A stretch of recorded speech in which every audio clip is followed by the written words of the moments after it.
Hello friends, आप सभी का अपने एचडीएस ट्यूटोरियल पर स्वागत है।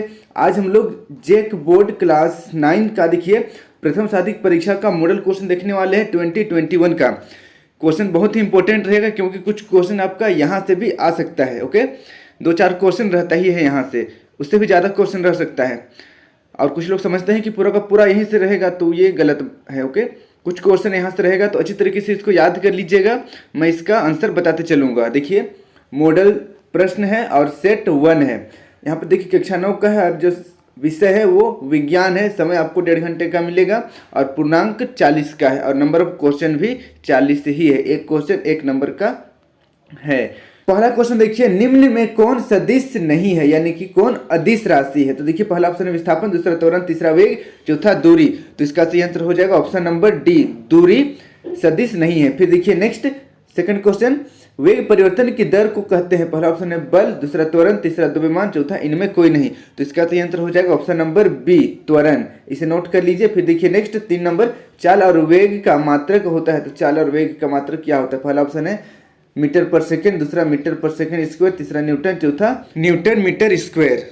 तो इसका सही आंसर हो जाएगा ऑप्शन नंबर पहला, मीटर पर सेकेंड चाल और वेग का मात्रक होता है। इसे नोट कर लीजिए। अब हम लोग बढ़ते हैं नेक्स्ट 4 नंबर की ओर। 4 नंबर का क्वेश्चन देखिए, ओडोमीटर मापता है।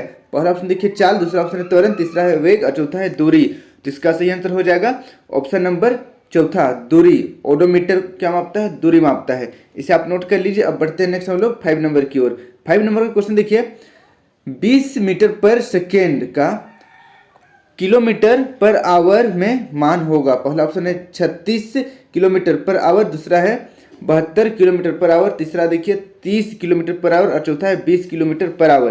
तो इसका सही आंसर हो जाएगा option number B, 72 kilometre per our.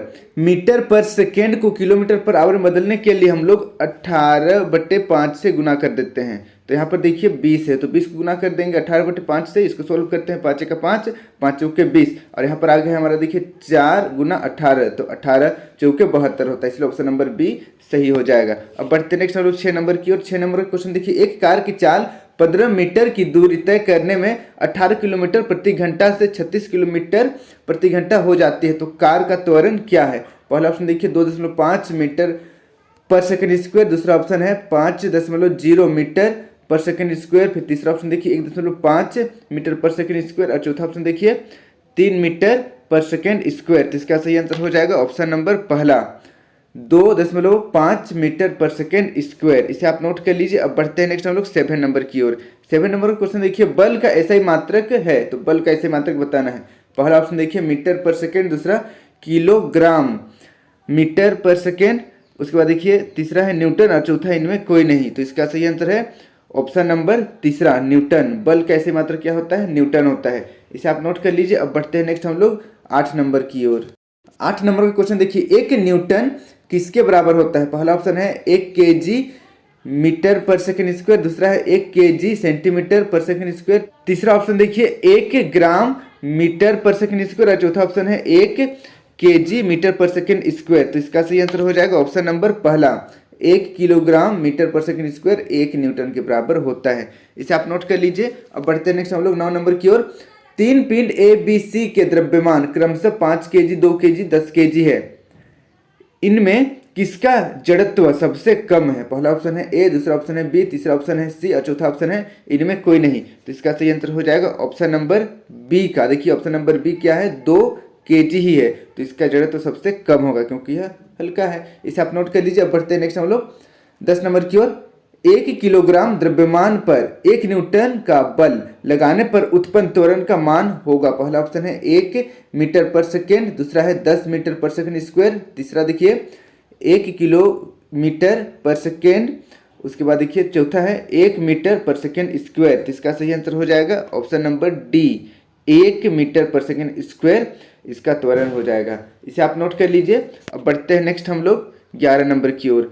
Newton की गति के पहले नियम से मिलता है। पहला ऑप्शन देखिए बल मापने का सूत्र, दूसरा है जड़त्व की परिभाषा, तीसरा देखिए चाल मापने का सूत्र और चौथा देखिए त्वरण की परिभाषा। तो इसका सही आंसर हो जाएगा ऑप्शन नंबर बी, जड़त्व की परिभाषा। ओके, न्यूटन के गति के पहले नियम जड़त्व को परिभाषित करता है।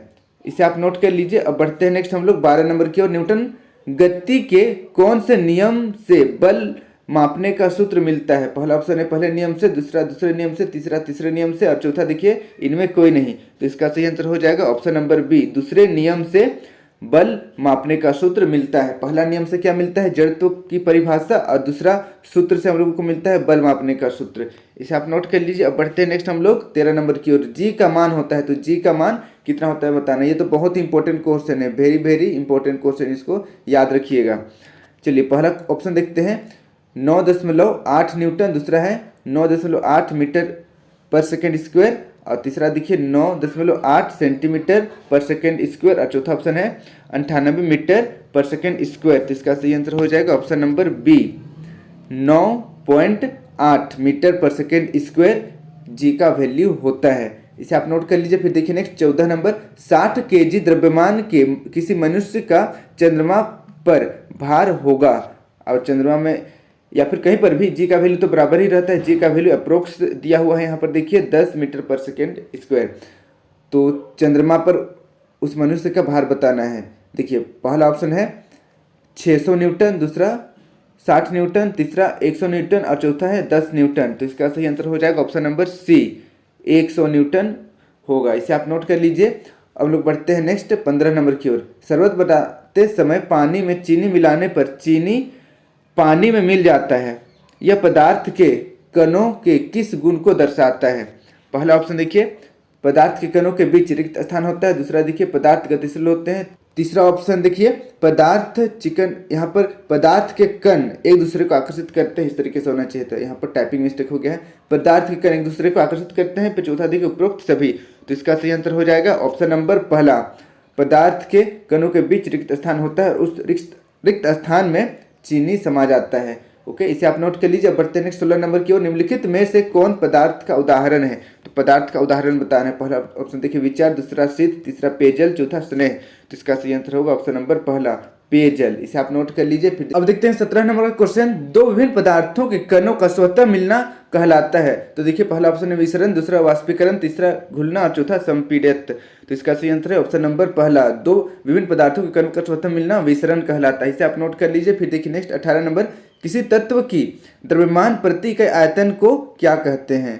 पहला ऑप्शन देखिए घनत्व, दूसरा ऑप्शन है तरलता, तीसरा दृढ़ता और चौथा द्रव्यमान। तो इसका सही आंसर है ऑप्शन नंबर पहला, घनत्व। इसे नोट कर लीजिए। फिर देखिए next 19 number, 2 gram hydrogen 16 gram oxygen के साथ मिलकर 18 ग्राम जल का निर्माण करता है, यह किस नियम को प्रदर्शित करता है? पहला ऑप्शन देखिए द्रव्यमान संरक्षण का नियम, दूसरा स्थिर अनुपात का नियम, तीसरा डाल्टन का परमाणु सिद्धांत और चौथा अवोगाद्रो का नियम। तो इसका सही आंसर हो जाएगा ऑप्शन नंबर पहला, द्रव्यमान संरक्षण का नियम। जितना हम लोग डालेंगे उतना ही आउटपुट भी निकलेगा। जैसे 16 और 2 को जोड़ने से 18 होता है, तो 18 ग्राम जल बनेगा। इसे आप नोट कर लीजिए। अब बढ़ते हैं नेक्स्ट हम लोग 20 नंबर की ओर। 20 नंबर का क्वेश्चन देखिए, जल में हाइड्रोजन और ऑक्सीजन की द्रव्यमान का अनुपात सदैव 1:8 होता है, यह किस नियम को दर्शाता है? पहला ऑप्शन देखिए द्रव्यमान संरक्षण का नियम, दूसरा ऑप्शन है स्थिर अनुपात का नियम, तीसरा डाल्टन का परमाणु सिद्धांत और चौथा देखिए निश्चित अनुपात का नियम। तो इसका सही आंसर हो जाएगा ऑप्शन नंबर दूसरा, स्थिर अनुपात का नियम। ओके, देखिए अनुपात 1:8 में ही होना चाहिए, तो यह स्थिर अनुपात का नियम को दर्शाता है। इसे आप नोट कर लीजिए। अब बढ़ते हैं नेक्स्ट 21 नंबर की ओर। 21 नंबर का क्वेश्चन देखिए, परमाणु त्रिज्या को किस मात्रक से मापते हैं? पहला ऑप्शन देखिए नैनोमीटर, दूसरा मीटर, तीसरा सेंटीमीटर, चौथा पिकोमीटर। तो इसका सही आंसर है ऑप्शन नंबर पहला, नैनोमीटर। इसे आप नोट कर लीजिए। अब देखिए 22 नंबर का क्वेश्चन देखिए, परमाणु द्रव्यमान को किस इकाई से मापते हैं? पहला ऑप्शन है नैनोमीटर, दूसरा पिकोमीटर, तीसरा मीटर और चौथा यू। और यू का मतलब होता है यूनिफाइड एटॉमिक मास। तो यहाँ पर देखिए ऑप्शन नंबर डी सही हो जाएगा, यूनिफाइड एटॉमिक मास से हम लोग परमाणु द्रव्यमान को मापते हैं। इसे आप नोट कर लीजिए। अब बढ़ते हैं हम लोग नेक्स्ट 23 नंबर की ओर। किसी पदार्थ का सूक्ष्मतम कण जो स्वतंत्र रूप से रह सकता है क्या कहलाता है? पहला ऑप्शन देखिए परमाणु, दूसरा अणु, तीसरा परमाणु द्रव्यमान इकाई और चौथा देखिए आयतन। तो इसका सही आंसर हो जाएगा ऑप्शन नंबर पहला, परमाणु। इसे आप नोट कर लीजिए। अब बढ़ते हैं नेक्स्ट हम लोग 24 नंबर की ओर। 24 नंबर का क्वेश्चन देखिए, जल की परमाणुकता कितनी है? तो जल की परमाणुकता कितनी है बताना है। पहला ऑप्शन देखिए पहला यानी कि 1, दूसरा देखिए 2, तीसरा 3 और चौथा है 4।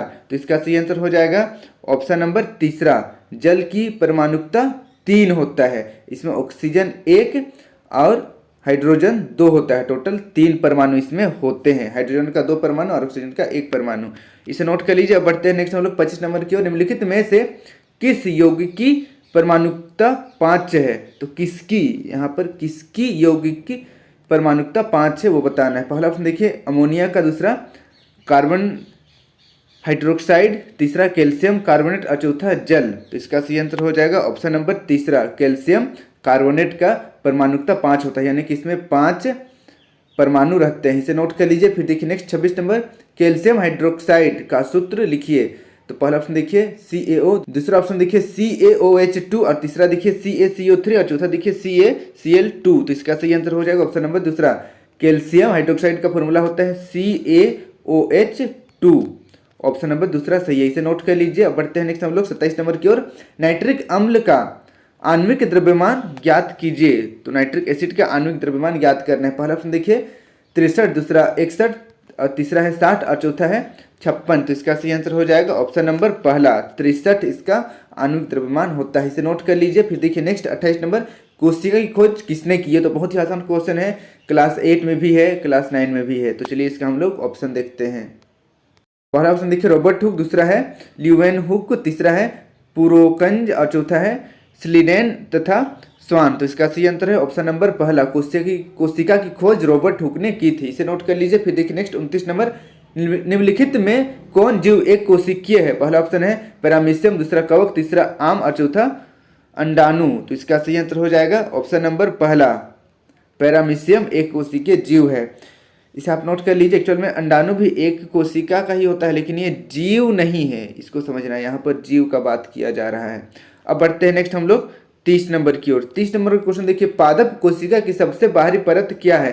पहला ऑप्शन देखिए प्लाज्मा झिल्ली, दूसरा कोशिका भित्ति, तीसरा केंद्रक, चौथा कोशिका द्रव्य। तो इसका सही आंसर हो जाएगा ऑप्शन नंबर दूसरा, पादप कोशिका का सबसे बाहरी आवरण को हम लोग कोशिका भित्ति कहते हैं, सेल वॉल कहते हैं। इसे आप नोट कर लीजिए। अब बढ़ते हैं नेक्स्ट हम लोग 31 नंबर की ओर। कोशिका भित्ति बनी होती है, तो देखिए कोशिका भित्ति यानी कि सेल वॉल किससे बनी होती है बताना है। पहला ऑप्शन है प्रोटीन, दूसरा कार्बोहाइड्रेट, तीसरा सेल्यूलोज, चौथा लिपिड्स। तो इसका सही आंसर है ऑप्शन नंबर तीसरा, सेल्यूलोज से बना होता है। ये भी बहुत ही इंपॉर्टेंट क्वेश्चन है, IMP ओके, इंपॉर्टेंट क्वेश्चन है कि कोशिका भित्ति किससे बनी होती है? सेल्यूलोज से। अब बढ़ते हैं नेक्स्ट हम लोग 32 नंबर की ओर। कोशिका झिल्ली का कोशिका के बाहर से अपने भोजन तथा अन्य पदार्थ के ग्रहण करने की प्रक्रिया को क्या कहते हैं? पहला ऑप्शन देखिए वर्णात्मक पारगम्य, दूसरा देखिए इंडोसाइटोसिस, तीसरा देखिए अवशोषण और चौथा है अल्प परासरण। तो इसका सही आंसर हो जाएगा ऑप्शन नंबर दूसरा, इंडोसाइटोसिस कहा जाता है। इसे आप नोट कर लीजिए। अब बढ़ते हैं नेक्स्ट हम लोग 33 नंबर की ओर। कोशिका में अनुवांशिक गुणों की सूचना कहाँ होती है? पहला ऑप्शन देखिए माइटोकॉन्ड्रिया में, दूसरा ऑप्शन देखिए कोशिका द्रव्य में, तीसरा राइबोसोम में, चौथा गुणसूत्र में। तो इसका सही आंसर हो जाएगा ऑप्शन नंबर डी, गुणसूत्र में अनुवांशिक गुणों का वहाँ पर संरक्षण किया जाता है, अनुवांशिक गुण गुणसूत्र में रहता है। इसे आप नोट कर लीजिए। अब बढ़ते हैं नेक्स्ट हम लोग 34 नंबर की ओर। लाइसोसोम कौन बनाता है? तो देखिए लाइसोसोम कौन बनाता है? पहला ऑप्शन है माइटोकॉन्ड्रिया, दूसरा कोशिका द्रव्य, तीसरा राइबोसोम और चौथा गोल्जी उपकरण। तो इसका सही आंसर हो जाएगा ऑप्शन नंबर डी, गोल्जी उपकरण। इसे आप नोट कर लीजिए। फिर देखिए नेक्स्ट 35 नंबर, किसी विशेष कार्य को करने के लिए कोशिका एक विशेष समूह बनाती है, इस समूह को क्या कहते हैं? पहला ऑप्शन देखिए अंग, दूसरा अंग तंत्र, तीसरा उत्तक, चौथा व्यष्टि। तो इसका सही आंसर है ऑप्शन नंबर तीसरा, उत्तक। देखिए बहुत सारा कोशिका एक जगह रहेगा तो ये उत्तक बन जाएगा, और बहुत सारा उत्तक एक जगह रहेगा तो ये हमारा एक अंग बन जाएगा, और बहुत सारा अंग एक जगह रहेगा तो अंग तंत्र बनेगा, और बहुत सारा अंग तंत्र एक जगह रहेगा तो एक मानव शरीर या फिर एक जीव का निर्माण होता है। इसे आप नोट कर लीजिए। अब बढ़ते हैं नेक्स्ट 36 नंबर की ओर। तना के शीर्षभाग में कौन उत्तक पाया जाता है, यानी कि सबसे टॉप में कौन सा, सबसे ऊपर कौन सा उत्तक पाया जाता है? पहला ऑप्शन देखिए विभोज्यक उत्तक, दूसरा है कोलम काइमा, तीसरा देखिए स्क्लेरेनकाइमा और चौथा है विभाज्योतक। देखिए तो यहाँ पर दो ऑप्शन में विभाज्योतक दिया हुआ है, आप देख सकते हैं, पहला में भी और फिर चौथा में भी। तो इसका सही आंसर हो जाएगा ऑप्शन नंबर पहला और चौथा, दोनों में विभोज्योतक ही दिया हुआ है। इसे आप नोट कर लीजिए। अब बढ़ते हैं नेक्स्ट हम लोग 37 नंबर की ओर। पौधों में पत्तियों द्वारा बने हुए भोजन का संवहन पौधे के सभी भागों में कौन उत्तक करता है? पहला ऑप्शन है जाइलम, दूसरा फ्लोएम, तीसरा विभोज्यतक और चौथा है पेरेन्काइमा। तो इसका सही आंसर है ऑप्शन नंबर दूसरा फ्लोएम, यहाँ पर देखिए भोजन का बात हो रहा है, भोजन का संवहन फ्लोएम करता है, और अगर जल रहता है तो यहाँ पर जाइलम होता है। इसे आप नोट कर लीजिए। अब बढ़ते हैं नेक्स्ट हम लोग 38 नंबर की ओर। अस्थि एवं मांसपेशियों को जोड़ने वाली रचना है, तो अस्थि और मांसपेशियों को जोड़ने वाली रचना क्या है? पहला ऑप्शन देखिए लिगामेंट, दूसरा है टेंडेंट, तीसरा तंत्रिका, चौथा मांसपेशी। तो इसका सही आंसर हो जाएगा ऑप्शन नंबर दूसरा, टेंडेंट कहा जाता है, जो हड्डी और मांसपेशी को जोड़ता है। इसे नोट कर लीजिए। फिर देखिए नेक्स्ट 39 नंबर, नारियल के रेशे में कौन ऊतक पाया जाता है? तो चलिए इसका हम लोग ऑप्शन देखते हैं। ऑप्शन देखिए, पहला ऑप्शन है विभोज्यतक, दूसरा है कोलेनकाइमा, तीसरा स्क्लेरेनकाइमा और चौथा है पैरेनकाइमा। तो इसका सही आंसर हो जाएगा ऑप्शन नंबर तीसरा। आप देख सकते हैं स्क्लेरेनकाइमा पाया जाता है नारियल के बाहरी जो छिलका होता है उसमें। इसे आप नोट कर लीजिए। अब बढ़ते हैं नेक्स्ट हम लोग 40 नंबर की ओर। अस्थि एक ऊतक है, पहला ऑप्शन है संयोजी ऊतक है, दूसरा तंत्रिका ऊतक है, तीसरा एपिथेलियम ऊतक है, या फिर चौथा देखिए पेशीय ऊतक है। तो इसका सही आंसर है ऑप्शन नंबर पहला, अस्थि एक संयोजी ऊतक है। इसे आप नोट कर लीजिए। इस तरीके से हमारा सभी क्वेश्चन आंसर कंप्लीट हो चुका है। जेक बोर्ड मॉडल क्वेश्चन 2021 और 2022 में जो एग्जाम होने वाला है उसका।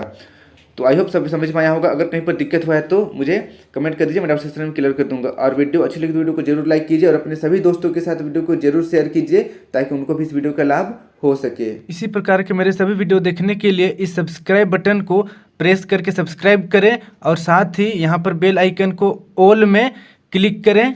इसके बाद HDS ट्यूटोरियल को टच करें, आपके सामने कुछ इस तरीके का पेज ओपन हो जाएगा। अब आपको प्लेलिस्ट पर टच करना है, आपके सामने कुछ इस तरीके का मेरा सारा प्लेलिस्ट ओपन हो जाएगा, क्लास 6, 7, 8, 9 सब्जेक्ट वाइज और चैप्टर वाइज। तो यहाँ से आप सारा वीडियो मेरा देख सकते हैं। धन्यवाद।